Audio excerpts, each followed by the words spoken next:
இன்னைக்கு நிறைய பிள்ளைகளுடைய வாழ்க்கை முன்னேறுவதற்கு தடையா இருக்கக்கூடிய காரணம் என்ன அப்படின்னு சொன்னா, உங்க வாழ்க்கையில நீங்க நல்லா யோசனை பண்ணுங்க. உங்களுடைய சோம்பேறித்தனம் இருக்கு பாத்தீங்களா? உங்க சோம்பேறித்தனம் இருந்தால் உங்க வாழ்க்கையில நீங்க என்ன பண்ண முடியாது, முன்னேறவே முடியாது. அப்ப நான் நீச்சல் பழகணும் அப்படின்னு சொன்னா நான் தான் என்ன பண்ணணும், தண்ணீரை தேடி நான் தான் போகணும். இப்ப எனக்கு தண்ணி குடிக்கணும், தாகமா இருக்கு அப்படின்னு சொன்னா நான் தான் என்ன பண்ணணும், தண்ணி இருக்கிற இடத்திற்கு போய் தண்ணீரை என்ன பண்ணணும், எடுத்து நான் பருகணும். இன்னைக்கு நம்ம எல்லாவற்றையும் மற்றவர்களையே நம்ம எதிர்பார்த்து கொண்டு இருக்கிறோம். மற்றவர்களை எதிர்பார்க்கிறோம். எல்லாத்துக்கும் செய்யணும்னு ஆசை இருக்கும். நல்ல துணி வாங்கி போடணும், நல்லா இருக்கணும், எல்லாரும் போட அப்படி இருக்கணும் இப்படி இருக்கணும் ஆசை இருக்கும். ஆனா அந்த ஆசையை செயல்படுத்துவதற்கு என்ன இல்லை உங்ககிட்ட, சோம்பேறித்தனம். அப்போ வந்திருக்கிற கர்த்தருடைய பிள்ளைகளே, இன்னைக்கு நம்ம தைரியமாய் நான் சொல்றேன், நீங்க போகணும், நீங்க தான் எழும்பணும். நீங்க எழுந்தால் மட்டும்தான் உங்களால் எல்லாவற்றையும் என்ன பண்ண முடியும், செய்ய முடியும். நான் படிக்க மாட்டேன், எல்லாமே எனக்கு மார்க் போடணும் அப்படின்னா அப்படி கிடையாது. முன்னால் முடியும். எப்போ நீ முயற்சி எடுத்து படிக்கும் பொழுது.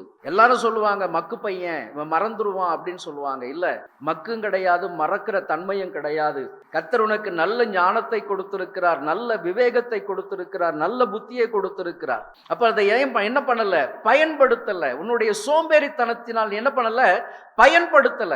மழுங்கி மழுங்கி மழுங்கி எல்லாரும் சொல்றாங்க என்ன சோம்பேறி, எல்லாரும் சொல்றாங்க எனக்கு புத்தி இல்லை, அதனால நான் என்ன பண்றேன், என்னை நானே மழுக்கிக் கொள்ளுகிறேன்.